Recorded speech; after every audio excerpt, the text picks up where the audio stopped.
In the year 581, a group of Chinese migrants drifting far off the coast in their wooden junks came upon a lush green island rising out of the South China Sea. A landing was made, and in time a colony grew. These early colonists named their discovery Taiwan, which means terraced bay. People of the Western world know this island as Formosa, meaning beautiful, the name given to it by Portuguese mariners who first sighted it in 1519.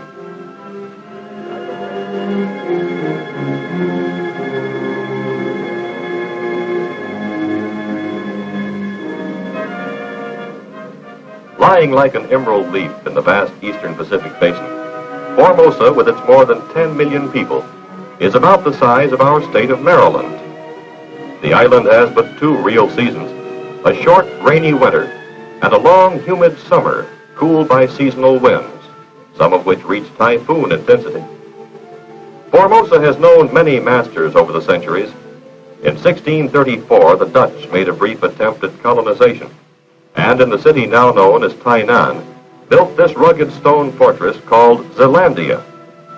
The Chinese patriot, General Koxinga, drove out the Dutch in 1661, and for a time re-established Taiwanese independence. With the death of General Koxinga in 1683, the island fell under the rule of the Manchu dynasty. In 1894, a dispute over control of Korea arose with Japan. In the ensuing war, the Japanese armies easily vanquished the poorly equipped and trained Chinese. To the victor belongs the spoils. Taiwan and her small neighboring island, the Pescadores, were ceded to Japan as a partial indemnity payment in the Treaty of 1895. The Japanese, who then controlled the island until the close of World War II, called it the Land of High Mountains. Despite the many outside influences over the centuries, the Formosans have remained truly Chinese. There has been no intermarriage with the island aborigines and very little with the Japanese. Today they are a pure, vigorous, and vital race. Their dialects and customs are but little altered from those of their ancestors in Fujian province on the China mainland. All of her many colorful names, beautiful, terraced bay, land of high mountains, can present but a surface glimpse of Taiwan, for her real destiny is in the hearts of her people. Today they stand alone as the home and last hope of free China.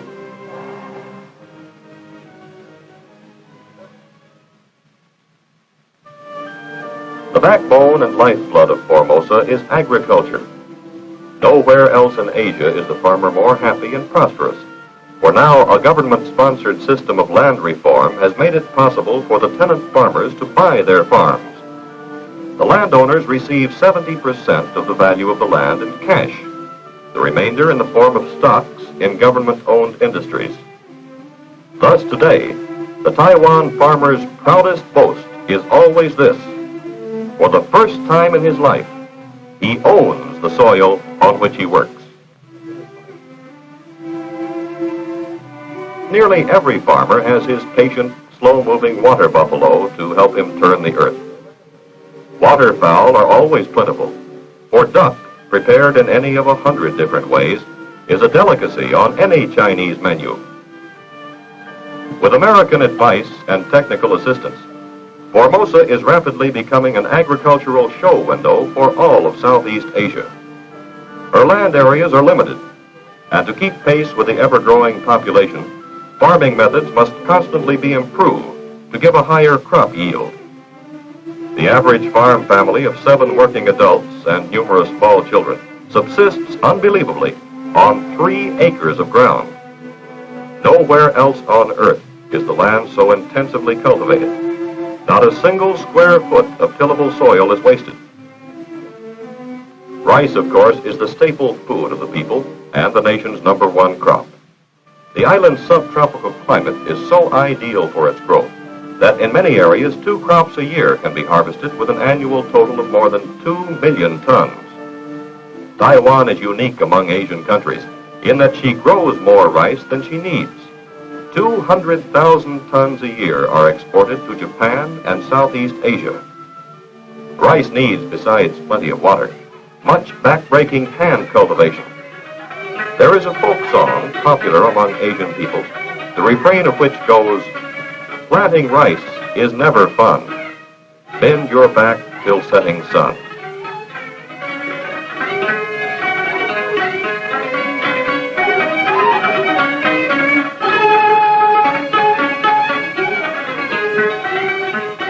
The choicest rice on earth, called Fan Lai, is grown by these methods in these fields. Taiwan cane sugar is known and used around the world. It is the island's leading export crop and brings in over $100 million a year, more than 1/2 of the total export revenue. 500,000 people live on the proceeds of the sugar industry, most of them farmers who plant under contract to the Taiwan Sugar Corporation. During the harvest season, every member of the farmer's family works in the fields, cutting and bringing in the sugar cane. The workday begins at sunrise and ends at dark. No small farmer can afford cutting machinery, a tractor, or a truck. His only power tools are his family and the good muscles of his back and arms. For transportation to the sugar mills, he relies on the ponderous, slow-moving water buffalo. The farmers of Free China have come far in 10 short years. Despite limited land areas and lack of modern machinery, they are now able to produce ample food for all the island's people, and even export a surplus to other, less fortunate countries. No beggars ever roam the city streets, for famine and hunger are now unknown on Taiwan. During these pioneer years of development and modernization, America is playing an important role in her progress, not only in rural areas, but also in industry. Have you ever wondered what happens to your old car after its useful life is ended?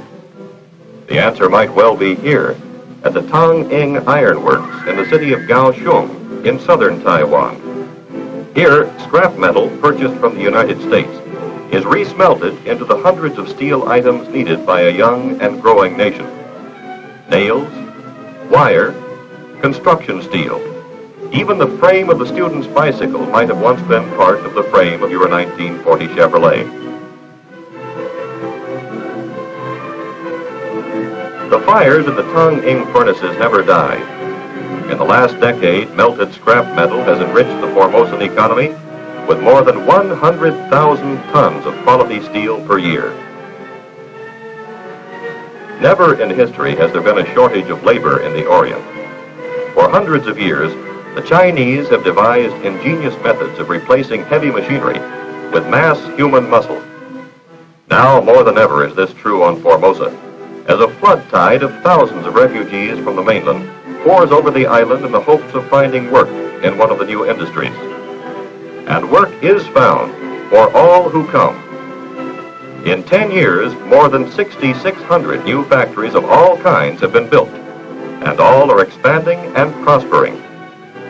This mushrooming of industrialization has raised the Formosan standard of living to a place in the Orient second only to that of Japan.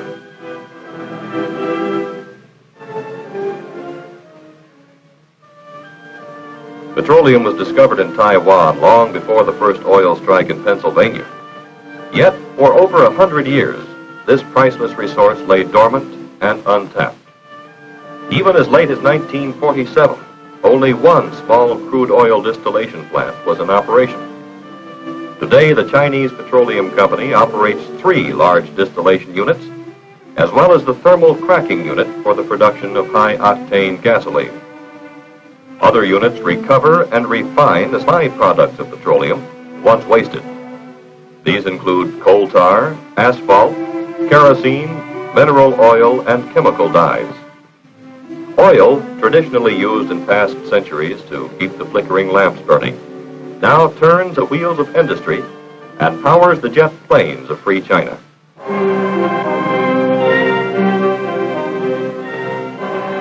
Nowhere is the Chinese workman's skill with his hands more evident than in Formosa's cottage industries. These thousands of miniature factories, often owned and operated by members of a single family, are an essential part of the country's economy. Building material industries are expanding to keep pace with the boom in new construction.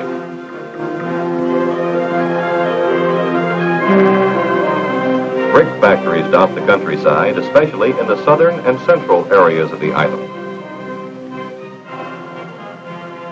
Here, women workers display the skill and strength of men as they move the heavy carts about.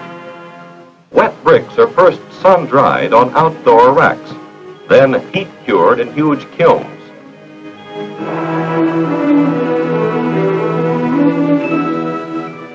Final delivery to the building contractor is accomplished with the old, reliable ox cart.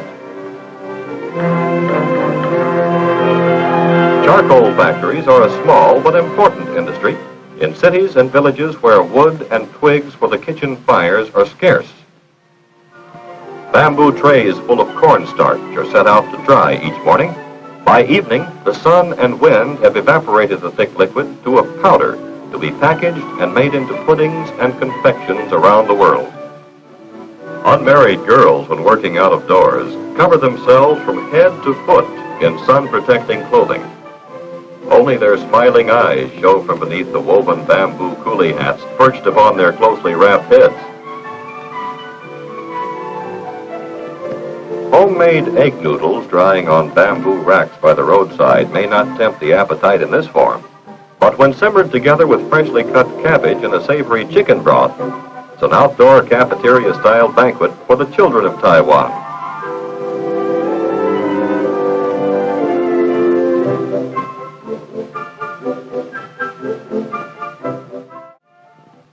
Scholarship, long a badge of universal esteem to the Chinese, is now available to everyone.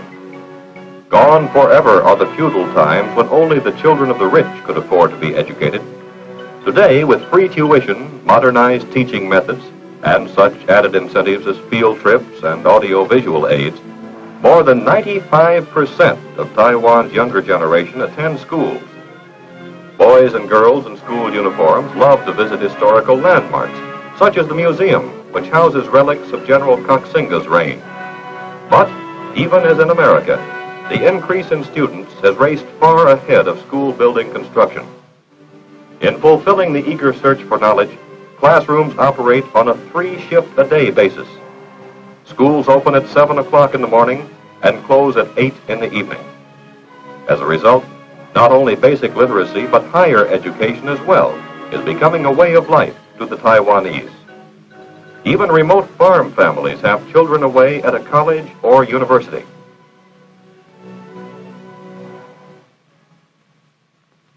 Taiwan's birth rate is among the highest in the world, and the temple courtyards make fine playgrounds for the children.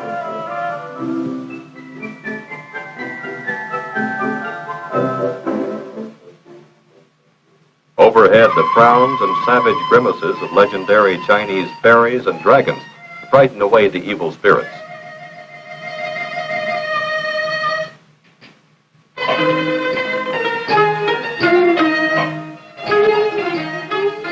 Most Taiwanese are followers of Buddhism, the greatest and gentlest of the many Oriental religions.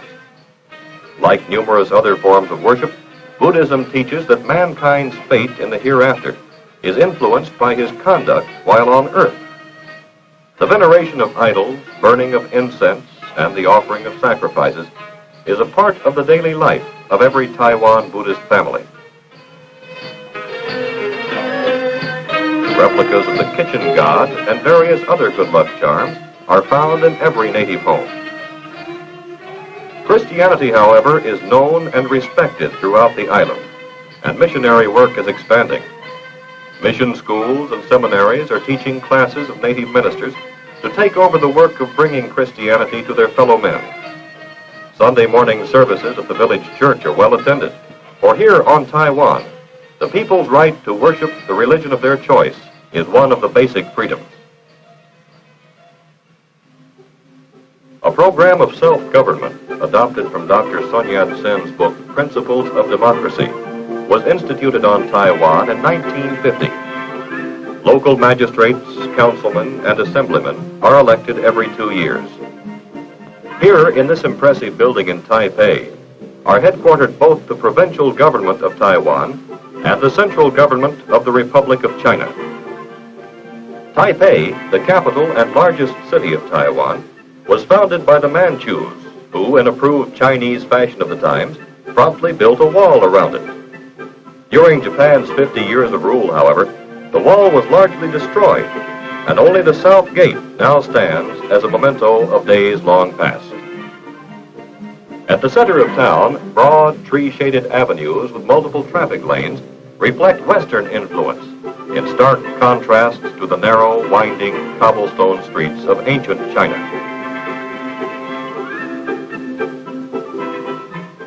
The ugly outlines of bomb shelter entrances disfigure many otherwise picturesque streets, a grim reminder of the constant threat of armed aggression.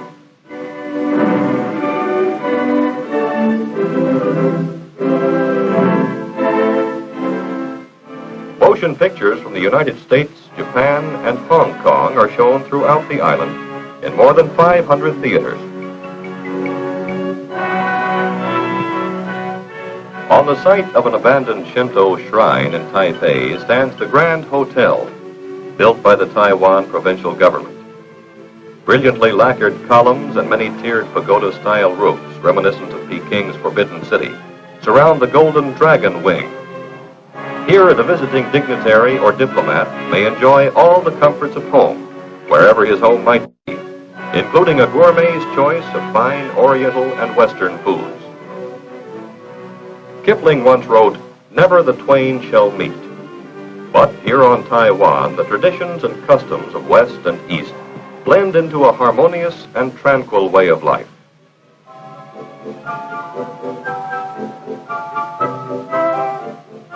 A shopkeeper smiles with pleasure at our interest in his colorful works of art.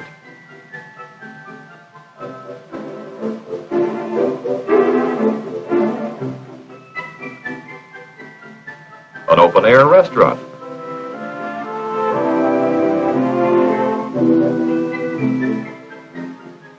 A water chestnut vendor.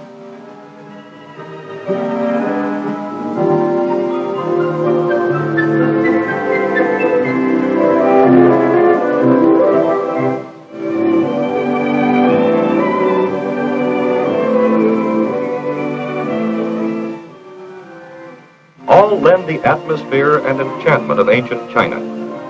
Across the street, the new Station Hotel entertains travelers from around the world with modern Western-style hospitality.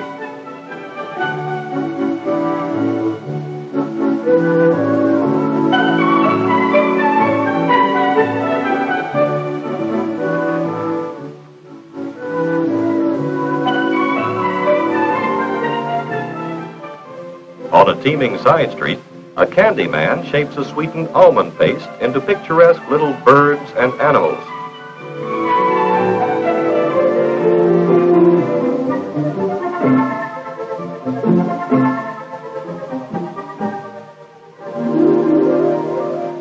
His wares, sold for only a few cents each, are admired for a time, then eaten in sticky enjoyment.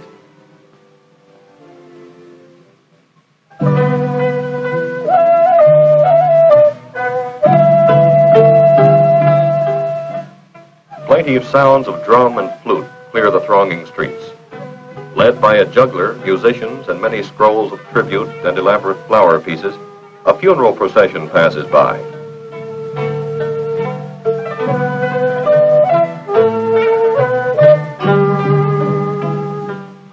Many of the mourners are professionals hired for the occasion and have no connection or relationship with the deceased. Others, of course, are sincerely bereaved.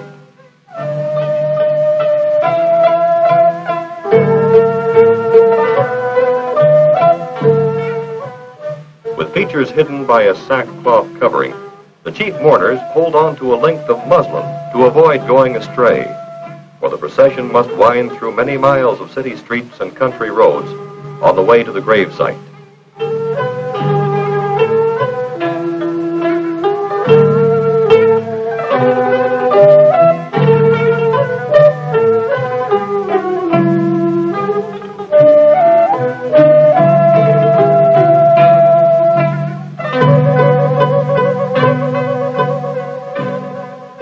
The coffin is heavy and cumbersome, and its 32 carriers signify to onlookers that the honored deceased was a person of great wealth and influence.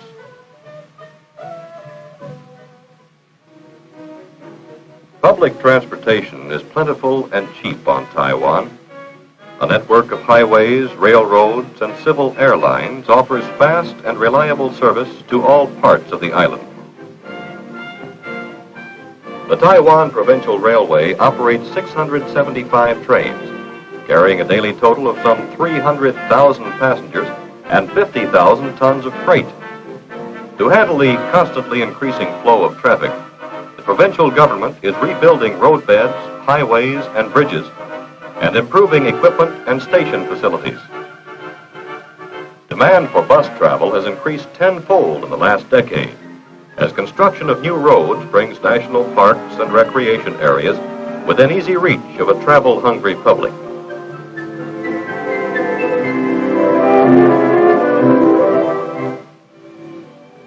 The spring and autumn pagodas in southern Taiwan are a favorite for outdoor parties and picnics, and are easily accessible by a short bus ride from Kaohsiung.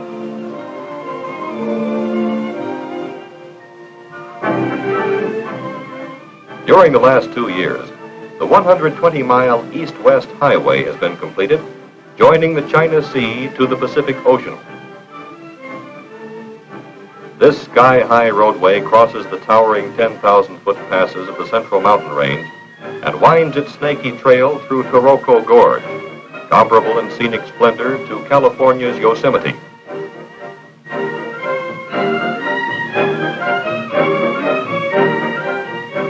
"5,000 Chinese and Taiwanese laborers, working only with hand tools and an insurmountable will, carved 35 tunnels through the hard granite mountainsides.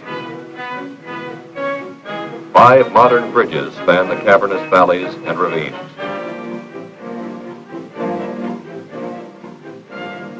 Millions of dollars in natural resources, formerly inaccessible, are now within reach. New and untapped industrial power from the Great Lakes of the region. The hardwood forests and rich grazing areas of the highlands. The fertile black soil of the lowlands, waiting only for the farmer's plow. The door is open. The sacrifices have been made. Work for Taiwan, though you dream of the mainland, was the slogan of those who built the road, and are the words inscribed on the monument in memory of the men who gave their lives to make this dream a reality. The 20th century is the beginning of many things, not only of atoms and space travel, but more important, of a worldwide renaissance in the field of human relations. Here on this island, Americans have the opportunity and the privilege to participate in the most noble of all mankind's endeavors, to provide leadership and assistance to a young nation struggling toward self-sufficiency in a free world. For today, Taiwan is again on the way to becoming China, but a China with a difference. The people of the island are united in a common resolve that they will not rest until they have fulfilled their destiny, the restoration of human dignity and the establishment of their rightful place in the world's family of free nations.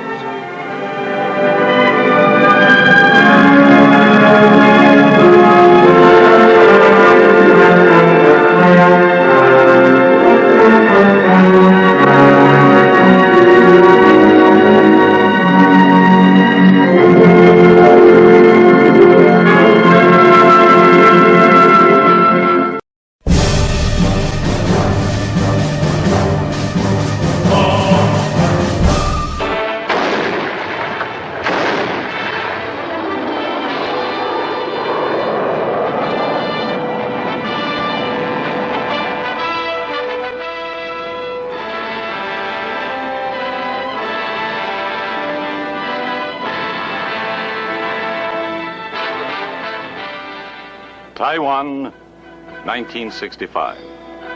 Not war, but a training exercise. This one, codenamed Operation Sky Soldier, is typical of those conducted by the government of the Republic of China.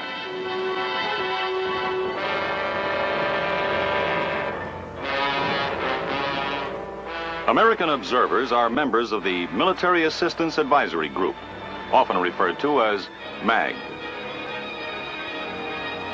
Their mission? To assist, advise, and train the soldiers, sailors, and airmen of the Chinese Armed Forces. How did MAG Taiwan come about? What has it accomplished? Answers to these questions can be found in Taiwan's past history and present activities.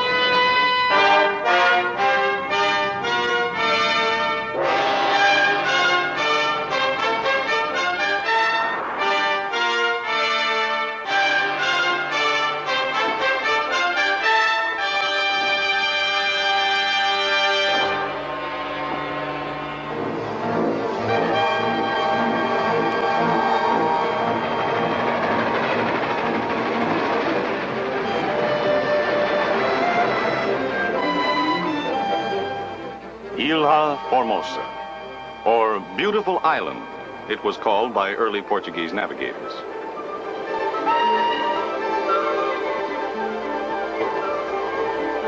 The Chinese called it Taiwan, meaning the terraced bay. Both descriptions are valid. Taiwan is the largest of a group of 78 islands held by the Republic of China. It lies approximately 120 miles off the communist-held mainland. The islands of Matsu and Quemoy straddle the entrances to the communist-held seaports of Foochow and Amoy. The wind-swept Penghu Isles, also known as the Pescadores or the Fishermen, are located at the southern tip of the Taiwan Straits.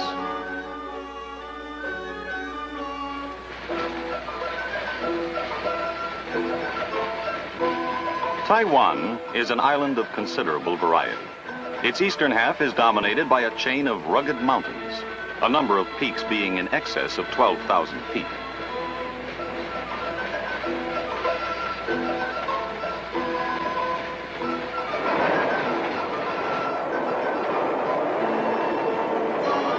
To the west of the central mountain system lie flat and fertile plains, ideal for the cultivation of rice, sugarcane, and pineapples, the island's most important crops. The majority of the Taiwanese live in the quarter of the island that is suitable for cultivation.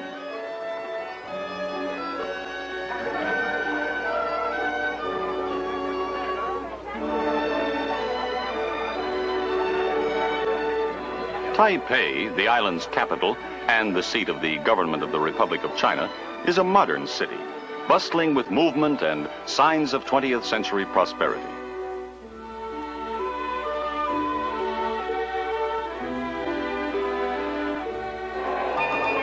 Despite the modern aspects of the capital, the citizens of Taiwan maintain their ties with age-old customs. Festivals are unmistakably Chinese, loud with gongs, drums, and firecrackers.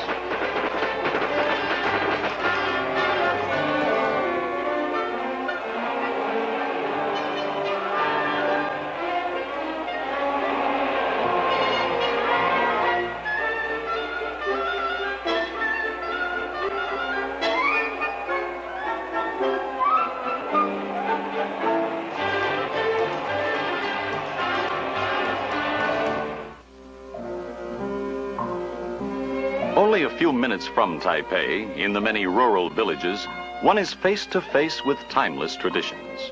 They serve to emphasize the underlying continuity of Oriental culture.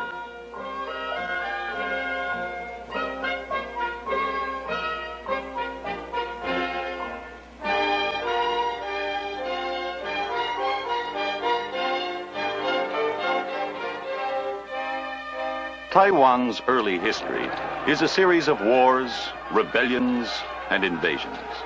Beginning in the 12th century, Taiwan was the object of continuous and stormy struggles between rival foreign powers, pirate terrorists, and Chinese adventurers, all anxious for a foothold on this rich and strategically placed island.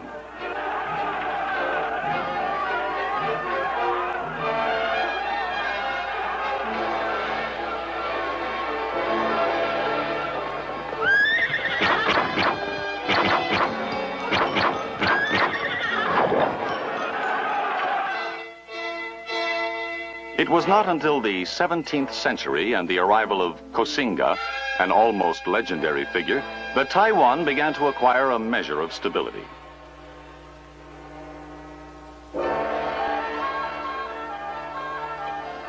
In the 19th century, Taiwan was a province of China, then under the rule of the Manchu dynasty, which brought a period of comparative peace to the troubled island.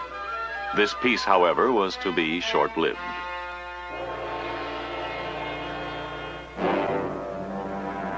In 1894, Japan declared war on China.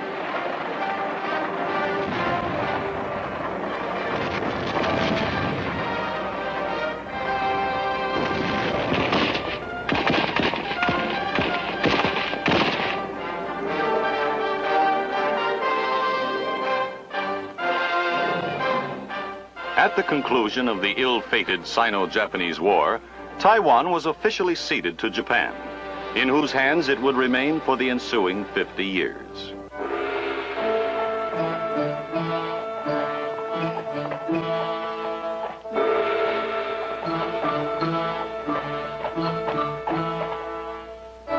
During the 1930s, Japan built a number of military bases and training camps on Taiwan, and during World War II used them as a springboard for attacks against China, Malaya, Hong Kong, and the Philippines.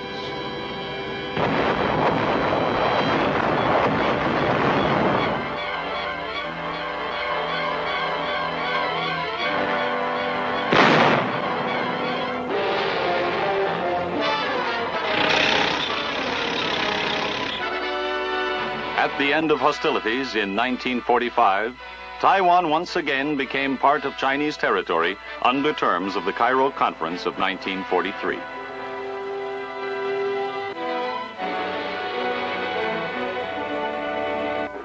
But on the Chinese mainland, the military situation was rapidly deteriorating.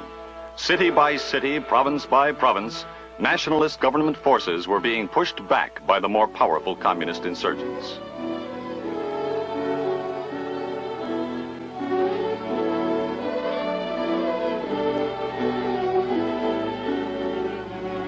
Finally, in 1947, the Chinese government was obliged to evacuate the mainland entirely. It withdrew to Taiwan and the offshore islands, and thus began one of the great migrations of modern times.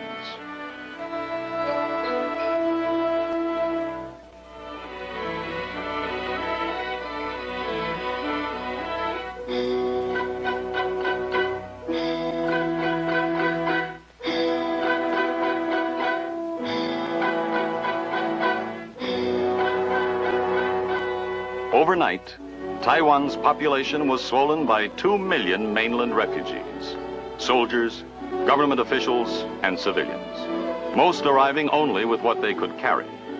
The effect of this influx taxed all aspects of Taiwanese life.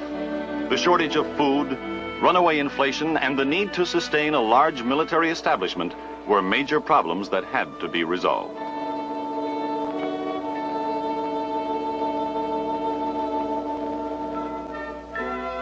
The government immediately began a program of rural land reform. It proved so successful that within 10 years, the yield per acre of rice alone would increase by 41%.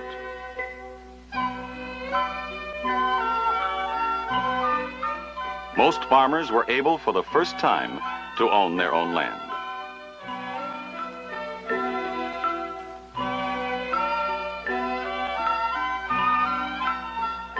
There is no doubt that the foundation of Taiwan's prosperity has been the land reform program. It has dramatically increased farm production by encouraging private incentive.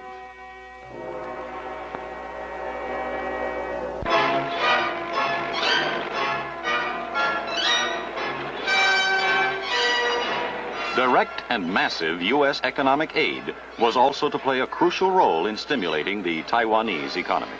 More than $1 billion would be loaned or given to the government of the Republic of China.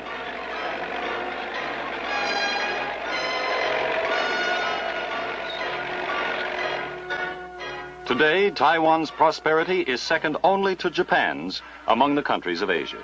Proof of this surging economy is the fact that in 1965, the United States was able to discontinue its economic assistance programs to Taiwan.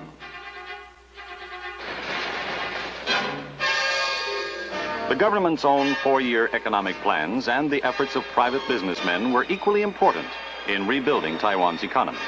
Exports would double during the 1950s and would double again in the early 1960s.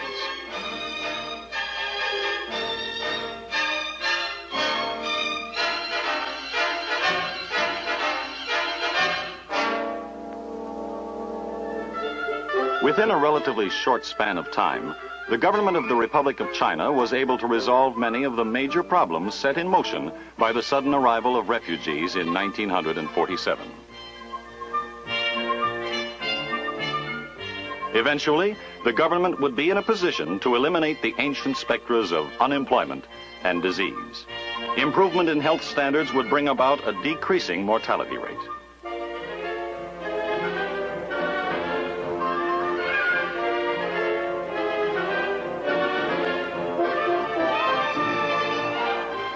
By 1950, the new prosperity was evident. But the island was soon to become more than just a symbol of free enterprise. Events in Korea would reinforce Taiwan's position as an important link in the free world's chain of defense.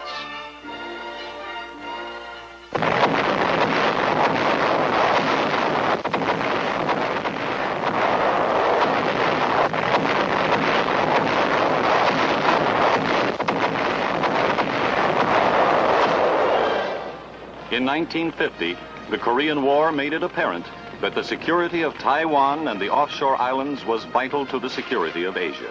Their loss to the communists would critically weaken the free world's defense perimeter in the Pacific.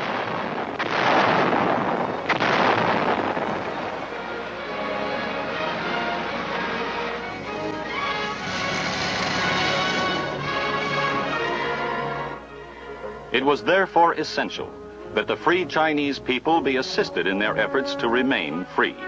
The resultant military assistance advisory program was clearly a response to this need.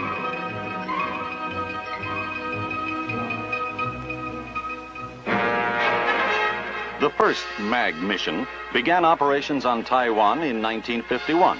After an initial survey of nationalists' needs, they immediately launched an extensive program.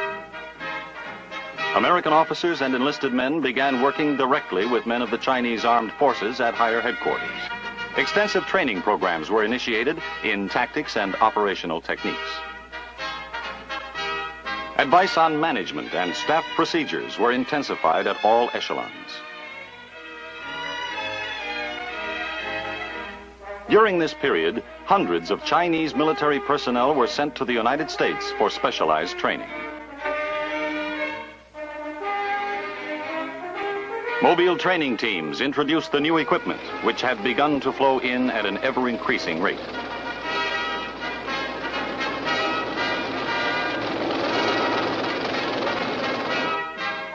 United States technical representatives showed the Chinese how this new equipment should be used.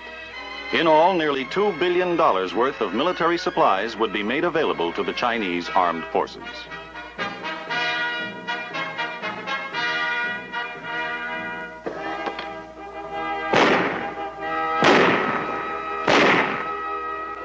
The courage and effectiveness of the Chinese soldier was dramatically demonstrated on the 23rd of August, 1958, when the communists opened fire on the offshore island of Quemoy.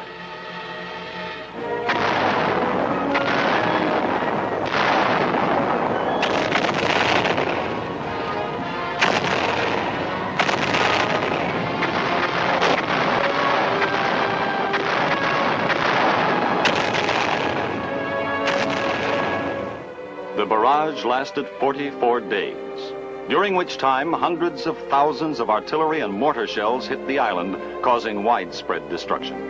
In many cases, entire villages had to be abandoned. The American response was immediate. On August 27th, President Eisenhower stated that the islands of Quemoy and Matsu are more important to the defense of Taiwan now than they were 3 years ago. This was followed by a joint communique issued by the United States and the nationalist Chinese government declaring that Under the present conditions, the defense of the Quemoys, together with the Matsus, is closely related to the defense of Taiwan and Penghu.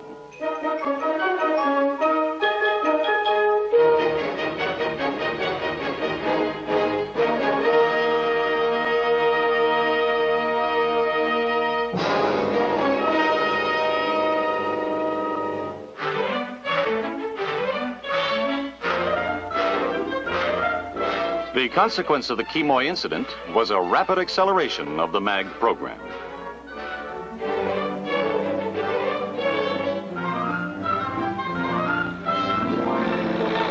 Additional military supplies were sent to Taiwan and the offshore islands to counter the strong communist buildup on the mainland.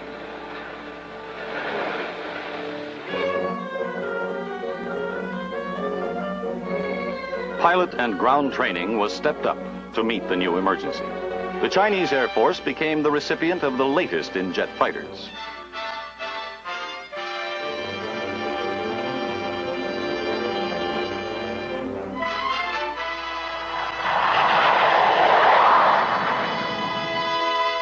Missile bases were established and armed with powerful Nike Hercules missiles. After its arrival on Taiwan, the first missile battery was operational in only 43 days.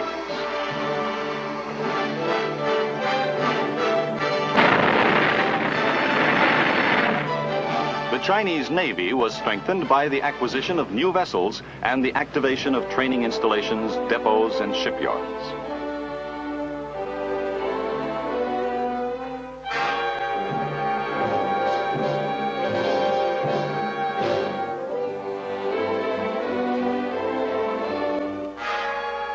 Destroyers and destroyer escorts were bolstered by patrol craft to keep the communist mainland under constant surveillance. Units of the National Army worked closely with the Navy in combined amphibious operations.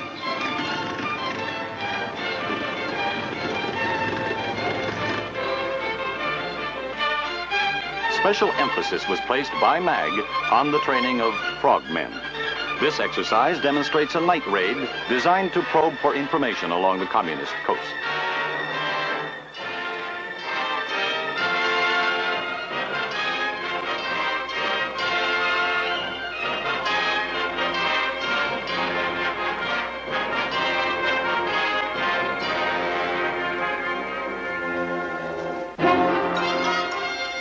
The results of these efforts have been impressive. Taiwan's 600,000-man force now ranks as the world's fifth largest standing army. It is also one of the best trained.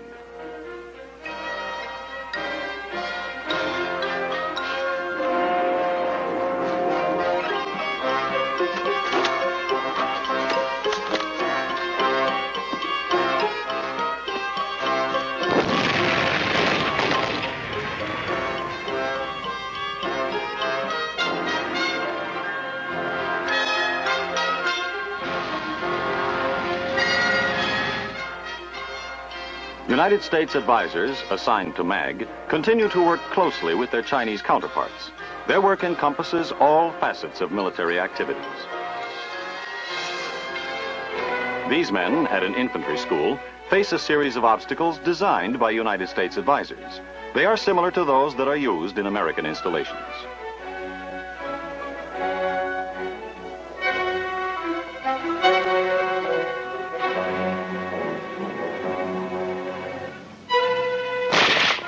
United States advisors have also set up training programs in a variety of light and heavy infantry weapons, such as rifles, machine guns, mortars, and recoilless rifles.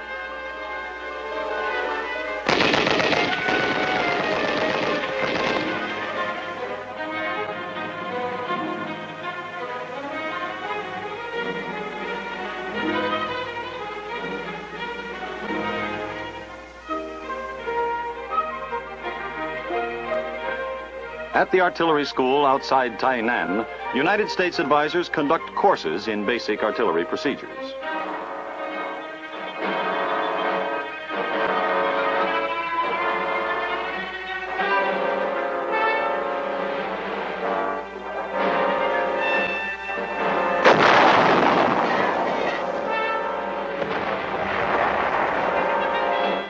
Near Taiching at the Armor School, MAG personnel help direct training exercises in mobile defense.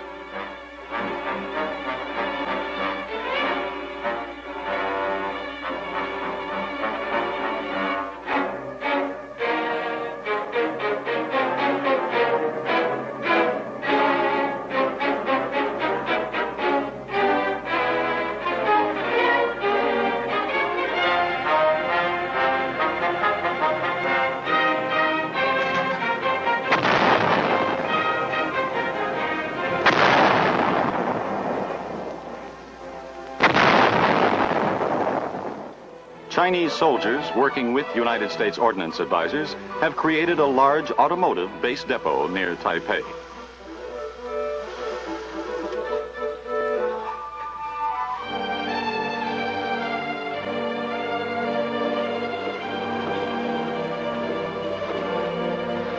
This depot has the capacity of turning out as many as 20 rebuilt vehicles a day, an unusual achievement for any repair depot. MAG efforts on Taiwan place special emphasis on airborne training.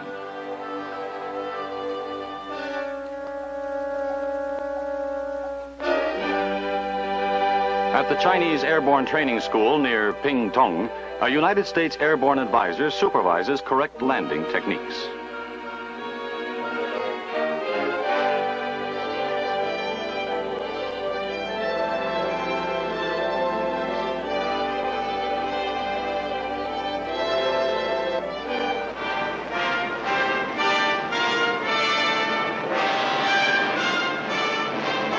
They are soon ready for the real thing.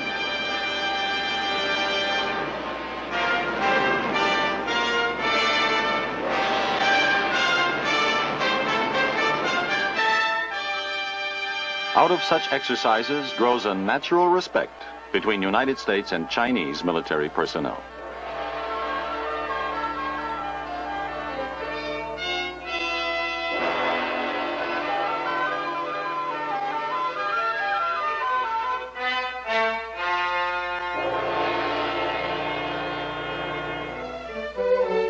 Equally important is the person-to-person contact which has developed between MAG advisors, their families, and the citizens of Taiwan.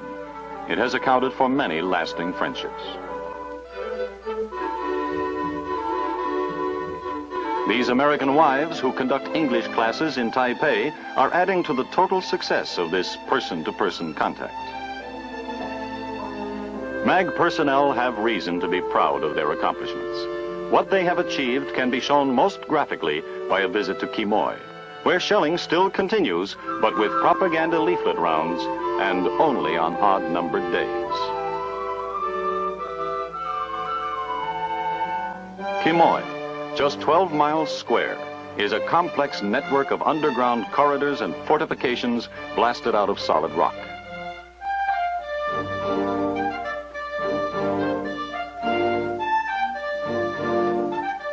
This tunnel leads to the office of the Chief of the Defense Command Advisory Team.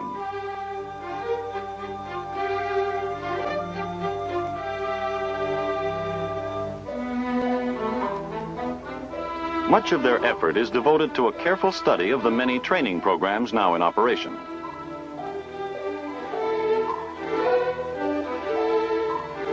Intensive refresher training in an area so close to enemy positions is an important part of the MAG program.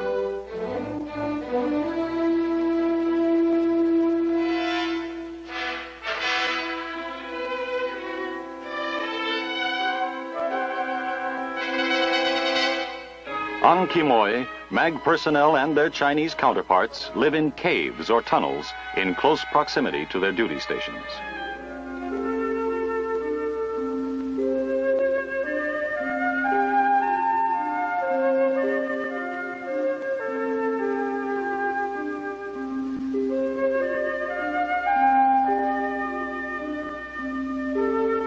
But even in this labyrinth of underground passages, daily routines and duties are followed as they would be in any other military establishment.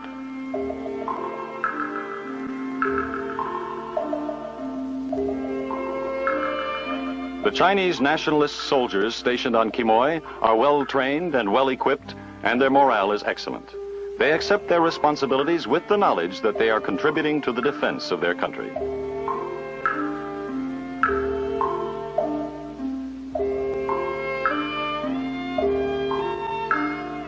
From Quemoy, MAG advisors make regular inspection trips to other islands in the Taiwan complex, some lying only a few thousand yards off the communist-held mainland.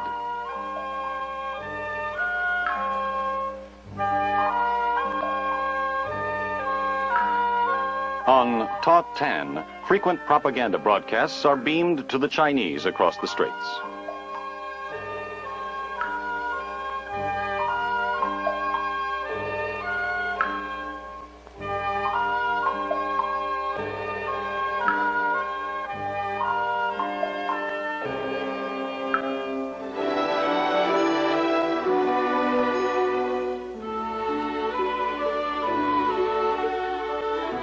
Cargo planes are also used to carry such items as rice and leaflets on airdrops over the mainland.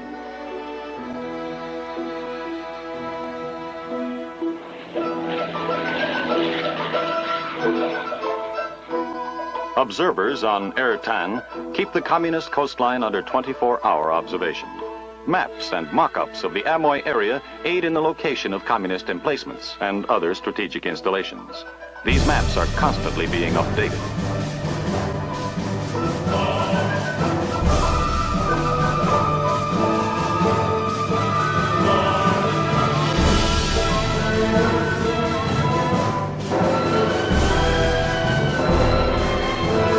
What else the nationalist soldiers are likely to see in the near future, no one can predict with any certainty. But one thing is quite clear. The defense of this island and the others in the Taiwan complex will continue to depend on the strength and ability of the Chinese armed forces. And because a part of their military effectiveness is a direct result of MAG assistance, we are all indebted to the thousands of Americans who have served with such distinction as members of the Military Assistance Advisory Group.